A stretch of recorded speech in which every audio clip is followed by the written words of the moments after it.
اگر ہم شادی کر کے ان کے پاس جاتے ہیں تو پھر میں انہیں منا ہی لوں گا، لیکن اگر پہلے جائیں گے تو پھر مسئلہ ہو سکتا ہے۔ ریشم نے کہا ٹھیک ہے، جیسا آپ مناسب سمجھیں۔ ریشم نے کہا تو پھر شادی کے لیے کون سی تاریخ مقرر کریں؟ ندیم نے کہا کہ عدالت میں شادی کرنا بہتر رہے گا۔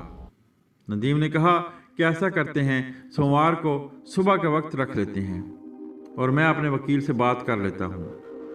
ریشم نے کہا کہ میں صبح نہیں آ پاؤں گی۔ ندیم نے پوچھا کیوں؟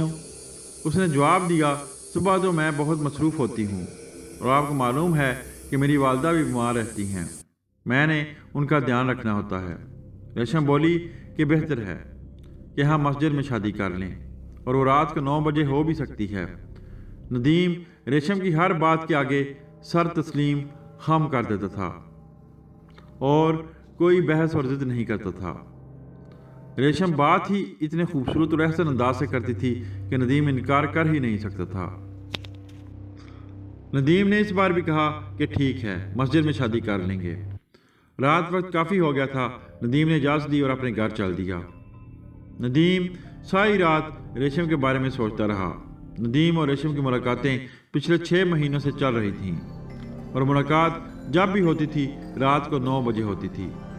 بعض اوقات ندیم کو ریشم بہت پراسرار نظر آتی تھی کیونکہ اچانک وہ رات کو ہی ملی تھی، اور جب بھی ندیم نے دن کو کہیں جانے کا ذکر کیا تو اس نے ٹال دیا اور والدہ کی بیماری کا بہانہ بنا دیا۔ ندیم اپنی زندگی کے بارے میں بہت بڑا فیصلہ کرنے جا رہا تھا اور وہ بھی اکیلا۔ وہ ریشم سے پہلی ملاقات سے لے کر اب تک کے معاملات کے بارے میں سوچتا ضرور تھا، اور جب بھی وہ سوچتا تو اسے ریشم عجیب سی محسوس ہوتی تھی۔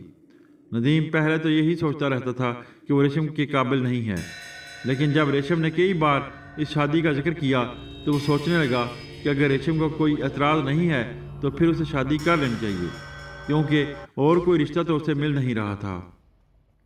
جو بھی اسے دیکھنے آتا اس کے حالات کی وجہ سے اسے ناپسند کر کے چلا جاتا اور پھر وہ رابطہ ہی نہیں کرتا تھا۔ ریشم ایک واحد لڑکی تھی جس نے اسے اہمیت دی تھی۔ ندیم کو وہ پسند بھی تھی اور اسے اب شادی کر لینی چاہیے تھی۔ ندیم نے اپنی شادی کو لے کر بار بار سوچا، ہر بار اسے سامنے ریشم ہی نظر آئی۔ خیر، ندیم نے سوموار رات کو شادی کرنے کا پروگرام بنا لیا۔ ندیم نے ریشم سے کہا کہ سوموار کو رات کو ہم مسجد میں شادی کر لیں گے۔ سوموار کو ابھی کچھ دن باقی تھے۔ ریشم ندیم کی بات سن کر بہت خوش ہوئی۔ ریشم نے ندیم سے کہا میں آپ کا ہر حال میں ساتھ دوں گی۔ ایک رات ندیم ریشم سے ملا تو وہ بہت افسردہ تھی۔ ندیم نے ریشم سے پوچھا کہ وہ اتنی افسردہ کیوں ہے؟ ریشم نے کہا کہ اس کی والدہ دن کو فوت ہو گئی ہیں۔ ندیم کو بہت افسوس ہوا۔ ندیم نے اسے پوچھا کہ جنازہ کس وقت ہے؟ ریشم نے کہا کہ جنازہ ہو گیا ہے۔ ندیم اسے دیکھ کر پریشان ہو گیا۔ اس رات دونوں چپ ہی رہے کیونکہ ریشم بہت پریشان تھی۔ ندیم نے کہا کہ آپ کی والدہ کی قبر پر چلتے ہیں۔ ریشم نے کہا ابھی وقت کافی ہو گیا ہے، پھر کبھی چلیں گے۔ پھر دونوں نے اجازت لی اور اپنے اپنے گھر چلے گئے۔ سوموار کو ایک دن ہی رہ گیا تھا۔ سوموار جب آئی تو ندیم ریشم کو مسجد میں لے گیا اور شادی کر لی۔ شادی کے بعد ندیم ریشم کو اپنے گھر لے کر گیا اور اپنی والدہ کو بتایا کہ اس نے ریشم سے شادی کر لی ہے۔ اس کی والدہ خوش بھی ہوئیں اور ناراض بھی۔ وہ خوش اس لیے ہوئیں کہ ندیم کی شادی ہو گئی ہے، اور ناراض اس بات پر کہ اس نے شادی سے پہلے اپنی والدہ کو بتایا نہیں۔ خیر، والدین کو اپنی اولاد کی کسی بھی غلطی کو نظر انداز کرنا ہی پڑتا ہے۔ ندیم نے اپنی والدہ سے معذرت کی اور کہا کہ نہ بتانے کی وجہ یہ تھی کہ مجھے شک تھا کہ آپ اس طرح شادی سے راضی نہیں ہوں گی۔ ندیم کی والدہ نے کہا کہ یہ صحیح بھی ہے، کیونکہ میرے دل میں کچھ ارمان تھے کہ تمہاری شادی پر کچھ ڈول وغیرہ بجائے جائیں اور خوشی کی جائے، آخر تم میرے ایک ہی بیٹے ہو۔ ندیم نے کہا کہ امی، ریشم بہت اچھی لڑکی ہے، یہ گھر کے ماحول کو بالکل جنت بنا دے گی۔ پھر ریشم نے بھی اپنی ساس سے اچھی اور خوش خلقی سے باتیں کیں اور ندیم کی والدہ خوش ہو گئیں۔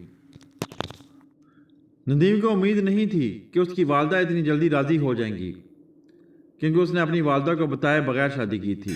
خیر، ندیم کی شادی تو ہو گئی۔ اب ندیم کو معاشی حالات کی فکر ہو گئی۔ ندیم سوچنے لگا کہ وہ اپنی ملازمت چھوڑ دے اور کہیں اور اچھی ملازمت کے لیے درخواست دے، اس نے اخبار میں مینیجنگ ڈائریکٹر کے عہدے کے لیے خالی اسامی کا ایک اشتہار دیکھا۔ اس عہدے کے لیے اس کا اتنا تجربہ نہیں تھا، لیکن اس نے تجربہ نہ ہوتے ہوئے بھی درخواست دینے کا فیصلہ کر لیا۔ اس نے ملازمت کی درخواست دے دی۔ ایک بار پہلے بھی اس نے اسی عہدے کے لیے درخواست دی تھی، لیکن اس کا انتخاب تجربہ نہ ہونے کی بنا پر نہیں ہوا تھا۔ اس نے ریشم سے کہا کہ دعا کرے کہ اس کا انتخاب ہو جائے۔ ریشم نے کہا کہ آپ فکر نہ کریں، انتخاب آپ کا ہی ہوگا۔ اب میں آپ کی زندگی میں آ گئی ہوں، جو ہوگا اچھا ہوگا۔ ندیم اس ملازمت کے لیے انٹرویو دینے گیا تو اس کا انتخاب ہو گیا اور اس کی معقول تنخواہ مقرر ہوئی۔ ندیم دن بدن ترقی کرتا گیا۔ اس نے 2 سال میں ہی اپنا گھر بیچ کر ایک کوٹھی نما گھر لے لیا۔ اب تو وہ پیسوں میں کھیلنے لگا۔ اس کے گھر میں سب کچھ آ گیا۔ ندیم کے گھر میں شادی سے پہلے ریفریجریٹر نہیں تھا۔ اس نے ریفریجریٹر کیا دنیا کی ہر آسائش لے لی۔ اس کی کوٹھی نما گھر میں ہر قسم کی آسائش موجود تھی۔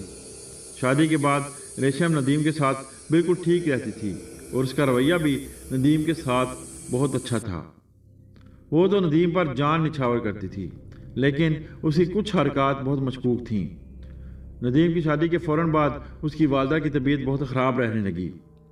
وہ شادی سے پہلے بہت صحت مند تھیں، لیکن شادی کے بعد ان کی طبیعت دن بدن خراب ہوتی گئی اور اس کی چھوٹی بہن نور بھی اکثر بیمار رہنے لگی۔ ندیم اپنی والدہ اور چھوٹی بہن کو لے کر بہت پریشان رہتا تھا۔ اس کی چھوٹی بہن نور کی گردن پر اکثر کچھ زخم کے نشان ہوتے تھے، جو کہ ندیم نے اپنی آنکھوں سے دیکھے تھے، اور اس نے ڈاکٹر کو بھی چیک کرایا تھا، لیکن ڈاکٹر کو کچھ سمجھ نہ آئی کہ وہ نشان کس چیز کے ہیں۔ وہی نشان اس کی والدہ کی گردن پر بھی ہوتے۔ اس کی والدہ اور نور دونوں کے ساتھ یہ معاملات اس کی شادی کے بعد ہونے لگے۔ نور بھی دن بدن کمزور ہو رہی تھی۔ جیسے ہی وہ زخم کے نشان ٹھیک ہونے لگتے، دوبارہ وہ نشان تازہ ہو جاتے۔ ندیم کی والدہ تو اتنی کمزور ہو گئی تھیں کہ وہ اٹھ کر کھڑی بھی نہیں ہو سکتی تھیں۔ وہ جس ڈاکٹر کو اپنی والدہ کو چیک کراتا تھا تو وہ ڈاکٹر وہ زخم کے نشان دیکھ کر بہت حیران ہوتا۔ ڈاکٹر کا کہنا تھا کہ ایسے نشان اس نے اپنی زندگی میں کبھی نہیں دیکھے تھے۔ ریشم ندیم کی والدہ کی بہت خدمت کرتی اور نور کے ساتھ بھی بہت پیار کرتی تھی۔ اور پھر یہ سب کچھ کیا تھا جو اس کے گھر میں ہو رہا تھا؟ ندیم ہر وقت اپنی والدہ اور نور کی خراب صحت کی وجہ سے پریشان رہنے لگا۔ ایک دفعہ نور صبح دانت صاف کر رہی تھی کہ اس نے چیخنا شروع کر دیا، خون خون۔ ندیم دوڑا ہوا آیا کہ نور کو کیا ہوا ہے۔ ندیم نے نور سے پوچھا کہ کیا ہوا ہے، کہاں ہے خون؟ نور نے ٹوٹی کی طرف اشارہ کیا، لیکن ادھر کوئی خون نہیں تھا۔ نور نے کہا کہ میں نے ابھی دیکھا ہے کہ ٹوٹی میں سے پانی کی بجائے خون آ رہا تھا۔ نور کو اپنے کمرے سے باہر جاتے ہوئے بھی ڈر لگتا تھا۔ جیسے جیسے وقت گزرتا گیا، نور ریشم کو دیکھ کر بھی ڈرنے لگی، کیونکہ ریشم اکثر اسے گھور کر دیکھتی تھی اور اس کے پیچھے کیا وجہ تھی کوئی بھی نہیں جانتا تھا۔ یہ کیا ماجرا تھا، سب کی سمجھ سے بالا تھا، لیکن کہیں پر کچھ نہ کچھ گڑبڑ تو تھی جسے کوئی بھی سمجھ نہیں پا رہا تھا۔ ندیم کی والدہ کو ریشم روزانہ رات کو دودھ پلاتی اور وہ دودھ پیتے ساتھ ہی اتنی گہری نیند سوتی کہ انہیں دنیا کی بالکل ہوش نہ رہتی۔ صبح جب وہ اٹھتی تو ان کے سر میں درد ہوتا۔ وہ اسی وقت دودھ نور کو بھی پلاتی اور نور کو فوراً نیند آ جاتی۔ نور اتنی گہری نیند سو جاتی کہ اسے ندیم صبح اسکول جانے کے لیے اٹھاتا تو پھر بھی وہ اٹھ نہ سکتی۔ ندیم سمجھتا کہ شاید نور رات کو ٹھیک سے سوتی نہیں ہے، اس وجہ سے صبح اٹھ نہیں پاتی ہے۔ اسے گھر میں کچھ تو ایسا تھا جو عجیب ہو رہا تھا۔ جیسے جیسے وقت آگے بڑھتا گیا تو ریشم بھی رات کو کہیں چلی جاتی اور صبح فجر کی نماز کے قریب گھر آتی۔ ندیم نے تو شروع میں اس کی اس حرکت کو نظر انداز کیا اور اسے کچھ نہ پوچھا۔ ندیم اس پر اندھا اعتماد کرنے لگا تھا اور اسے کردار پر تو وہ شک کر ہی نہیں سکتا تھا۔ پھر وہ رات کو کدھر جاتی تھی؟ ہفتے میں تقریباً 2 یا 3 بار وہ رات کو باہر نکل جاتی اور صبح فجر کی نماز کے قریب گھر واپس آتی۔ یہ سب کیا تھا؟ ندیم تو اسے سمجھنے سے قاصر تھا۔ ایک رات جب وہ گھر سے باہر چلی گئی اور صبح واپس آئی تو ندیم نے اس سے پوچھ ہی لیا کہ کہ تم رات کو کہاں چلی جاتی ہو اور اتنا وقت کدھر گزارتی ہو؟ ریشم نے کہا کہ کیا آپ کو مجھ پر اعتبار نہیں ہے؟ کیا آپ میرے کردار پر شک کر رہے ہیں؟ جیسے ہی ریشم نے یہ فکرے بولے تو ندیم لاجواب ہو گیا۔ ندیم نے کبھی بھی ریشم کے ساتھ اونچی آواز میں بات نہیں کی تھی۔ ندیم نے مزید نہیں پوچھا کیونکہ ندیم کو معلوم تھا کہ اگر مزید پوچھا تو جھگڑا شروع ہو جائے گا۔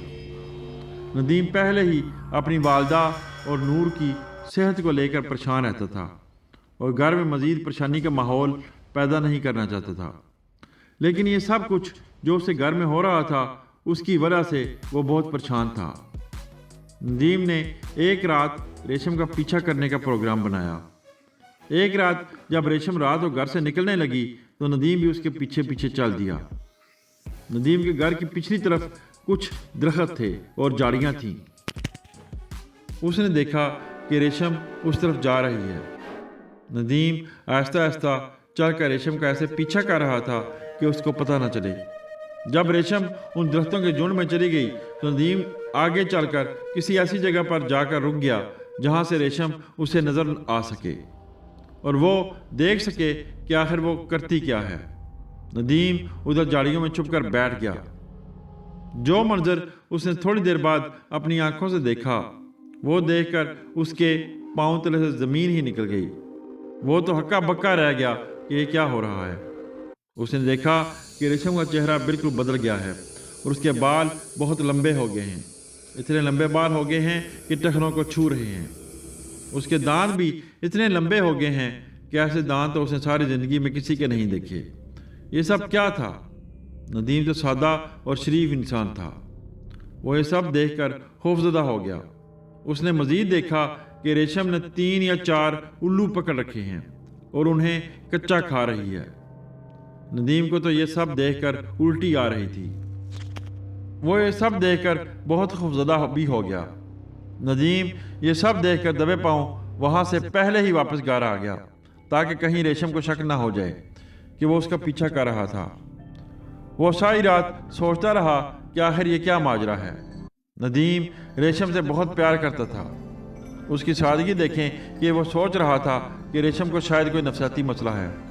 وہ کئی راتیں سو نہ سکا۔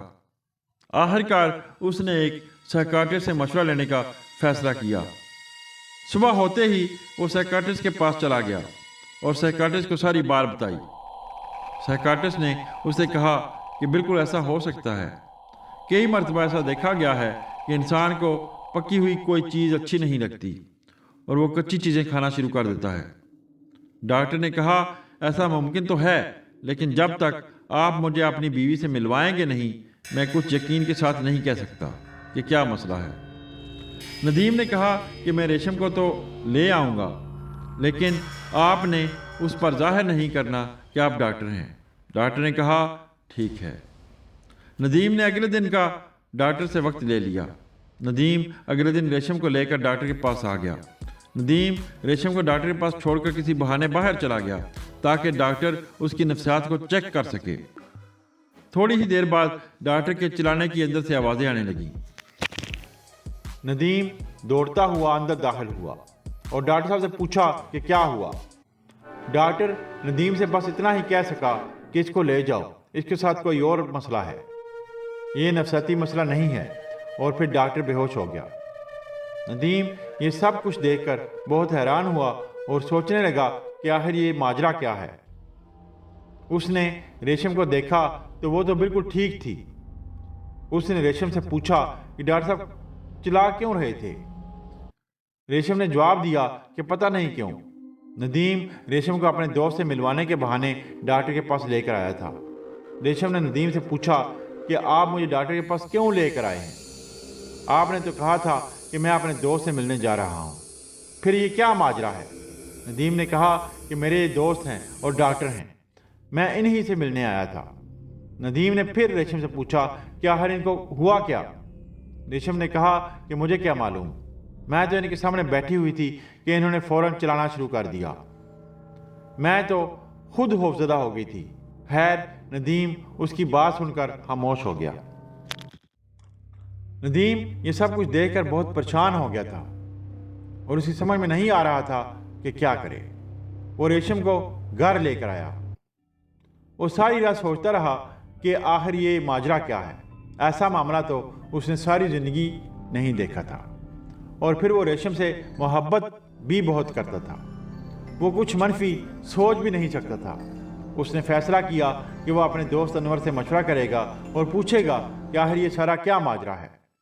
وہ صبح ہوتے ہی دفتر نہیں گیا بلکہ اپنے دوست انور کے پاس چلا گیا اور اسے سارا ماجرا سنایا۔ انور اس کی باتیں سن کر بہت حیران ہوا۔ انور روحانی مسائل کے بارے میں کافی کتابیں پڑھتا رہتا تھا۔ انور نے ندیم سے کہا کہ میرا خیال ہے یہ جو سب کچھ تمہارے گھر میں ہو رہا ہے اس کا تعلق تمہاری بیوی ریشم سے ہے۔ ندیم نے کہا کیا مطلب؟ انور نے کہا کہ میں صاف الفاظ میں بتا رہا ہوں، سمجھنے کی کوشش کرو۔ یہ جو تمہاری والدہ اور بہن نور کی طبیعت خراب رہتی ہے اس سب کا تعلق تمہاری بیوی ریشم سے ہے۔ ندیم نے کہا وہ کیسے؟ انور نے کہا یہ تو مجھے معلوم نہیں لیکن کہیں نہ کہیں کچھ گڑبڑ ضرور ہے۔ انور نے کہا کہ وہ ایک عامر بابا کو جانتا ہے اور ہمیں ان کے پاس جانا چاہیے، وہ ہماری اس سلسلے میں رہنمائی کر سکتے ہیں۔ ندیم نے کہا کہ کب جانا ہوگا؟ انور نے کہا کہ میں ان سے ملنے کے لیے درخواست کر لوں اور وہ وقت دے دیں تو پھر ہم ان سے ملیں گے، لیکن تب تک تم نے اپنی بیوی ریشم پر ظاہر بالکل نہیں ہونے دینا کہ ہم عامر بابا سے ملنے کا پروگرام بنا رہے ہیں۔ ندیم نے کہا ٹھیک ہے۔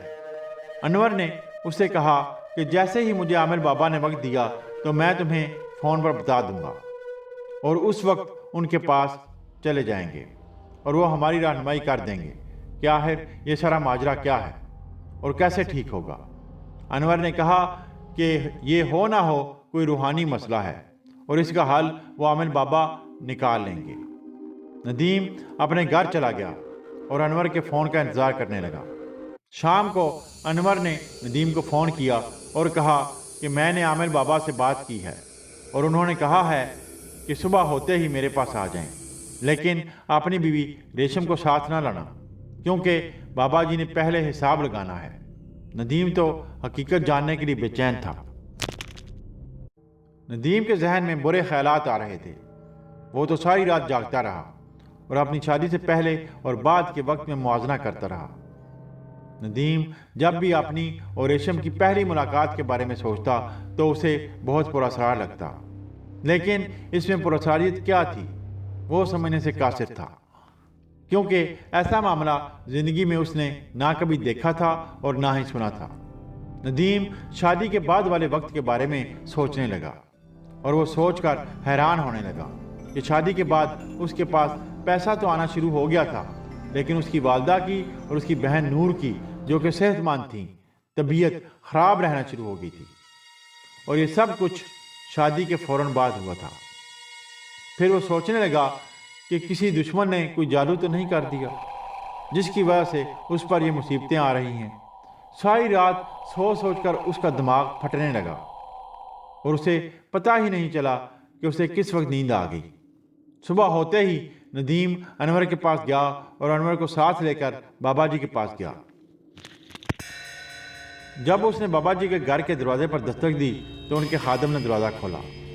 ہم نے اسے اپنی شناخت بتائی اور پھر اس نے کہا کہ 1 منٹ رکیے گا۔